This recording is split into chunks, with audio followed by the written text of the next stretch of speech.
Hey everybody, I'm Dave with Growing the Home Garden. Today I am getting started on my pepper seedlings to try to get them going nice and early. It's the beginning of February and it's really the perfect time to get going on these plants. In a couple weeks I would want to do my tomato plants, but I like to give my pepper plants plenty of time to grow. They tend to grow slower, especially when it's cool out. They love the heat. So, a quick tip is use some heat mats to get them growing a lot faster early. That's what I'm going to do. But what I've got here is a seed starting tray kit that the Vego Garden company sent over to me to try out. These are really kind of nifty. They have some really sturdy plastic about them, and there's some design features that make them really cool for using in the garden. And I'm not just saying that. I was really impressed when I took them out of the box because the design on these things is really interesting. So what you've got here is just a really sturdy seed starting tray. And each one of these little cell groups has slits on each individual cell. So that creates a lot of great drainage. It also creates a situation where the roots will air prune. And that's where, when they start touching air, those roots stop growing, but other roots start to form behind it, which creates a nice tight seed ball and theoretically should do really well when transplanted in the garden. A couple other features: when you're transplanting them, they've got these nice little holes here. You just pop your finger through and your plant should pop right on out. And right here in the center is a little flat area. And that corresponds with this, I'll put that down for a second, corresponds with this little area here. That is just a watering reservoir that you pour the water in and it drips right down into that center square, which then goes into each little individual cell through the little opening there. So it's really kind of a neat idea. You can keep this on here, pour the water in, it drips in and kind of goes all around the seed flat without you having to open the dome and releasing all the humidity that might be in there. So I think that's really kind of a neat feature to it.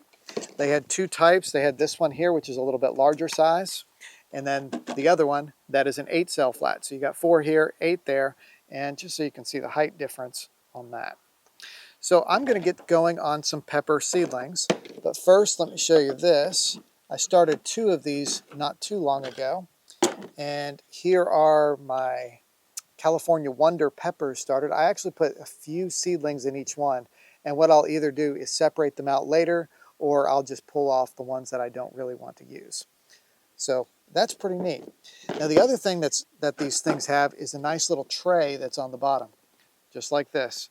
And that keeps the water from going every which way, but it's also a good way that you can bottom water your seedlings, because what will happen is that they will go through this hole here, the water will, and it'll wick up through your plant.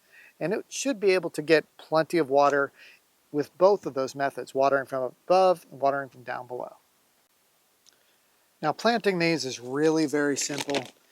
You just get your favorite seed starting mix, and here I'm just using something, it's actually an organic seed starting mix that I've found that I'm giving a test out and see how that does. You can mix your own mix out of a combination of different materials. So the very next thing I'm going to do after I've got these filled up with their seed starting mix is I'm going to give them a good watering. We'll just let them drain all the way through. A lot of times seed starting mix are made with peat. Sometimes they're made with cocoa coir, made from coconut husks. But if it's peat, it is usually going to be very hydrophobic, which means resistant to the water. So you want to let it get nice and saturated and then let it drain out for a minute or two before you start your seeds. So let's go through some of the seeds that I'm going to plant this year. Oh, look at that. There's a little honeybee hanging out. All right, so right here, these are peach habanero peppers. They are a spicy pepper. We'll probably mix them with a lot of our spicy peppers at the end of the season and make our own hot pepper powder mix that we can use in different things. I don't know how well you can see the handwriting on that, but that is a jalapeno from 2015. Those are open pollinated seeds that I saved. We also have some open pollinated brown jalapenos. These are a nice larger size jalapeno. It's an heirloom. Great for making jalapeno poppers or bacon wrapped jalapeno poppers. Those are excellent. Everybody's favorite sauce is made from the Tabasco peppers. That's what those are right there. I don't really like having a lot of these around because they produce a humongous amount of peppers, but they're all really small and it's a little bit harder to harvest. Another pepper that we like to have sometimes are these little mini bell peppers, just like those there. They're a sweet pepper.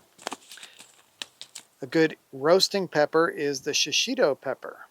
And those are tasty. You can eat them right out of the garden if you want to also, just fresh and raw. This one is the Ozark Giant pepper right there. So we'll get it growing, hopefully. And the Anaheim pepper. That's a very popular pepper that a lot of people like to grow. It's good for just eating, snacking, pickling, a lot of different uses. So I also thought I'd try a few other things in the smaller flats here. This is an azure sage, or Salvia azura, a blue sage. And this is a native plant. We got it from the Prairie Moon Nursery, which has a lot of specialty native plants. Really good resource for that. Another salvia that we're going to grow right here, this Violet Queen. And a couple of herbs I'll pop in. I've got some of this growing already, but this is just a broadleaf sage. It's always good to have some sage around. And we actually really like our oregano in a lot of different dishes. So I thought I'd start some more oregano from seed and get it started now. All right, so to plant these peppers, it's nothing really crazy. We're just going to get a few of the peppers out. I overseed so that I can pick the weaker of the ones out if I want to, or if I want to separate them out and plant them all separately. I've got some extras in each flat. And so this one right here is the Tabasco. Since I don't want many, I am just going to do, actually I'll move a couple of those from here over to this pot. So I'll have 2 of those with the Tabasco peppers. And I'll tell you, one mistake I have made often is not labeling things quick enough and then getting mixed up on stuff. So before you get too far along, go ahead and make up some plant labels that you can use and stick into each one of these little pots. Here we've got the Tabascos, and then here we've got the peach habaneros. So I'll go ahead and do those, get the labels put in, and then I'll proceed with the rest of this. All right, so basically we do the exact same thing with these smaller flats here. Just water them in, let it soak in real good. And then we'll start our seeds in just a couple minutes. Now these flats here are definitely going to need transplanted up into a larger size a little bit later, but I figure once I've got good germination, I can upsize them into larger pots with more potting soil because they don't need to stay in seed potting mix forever.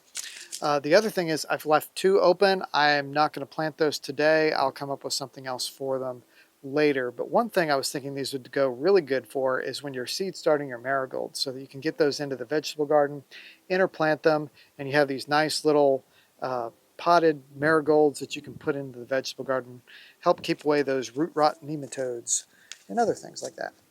Now oregano has really tiny seed inside there, so I'm going to just dump that onto my hand. I'll plant everything that's left in here. Hopefully it will all be enough. We'll just kind of sprinkle it in on top of that.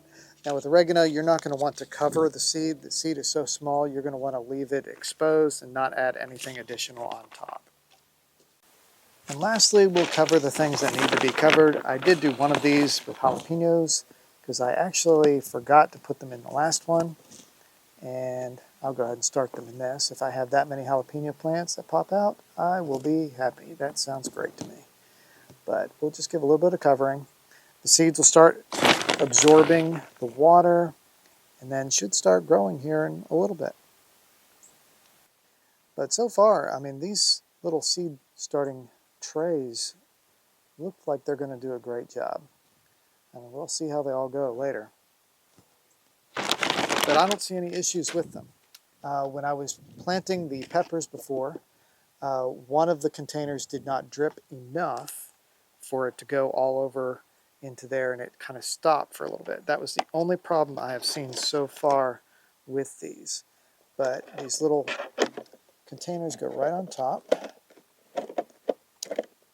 The humidity domes, in other words. We'll cover them up real good. And then we'll put them under some lights and we'll let them grow.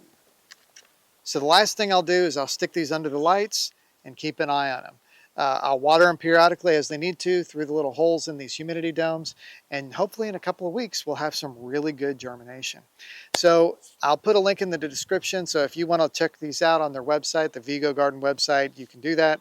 But otherwise, that's it for today. I'm Dave with Growing the Home Garden. We'll catch you next time.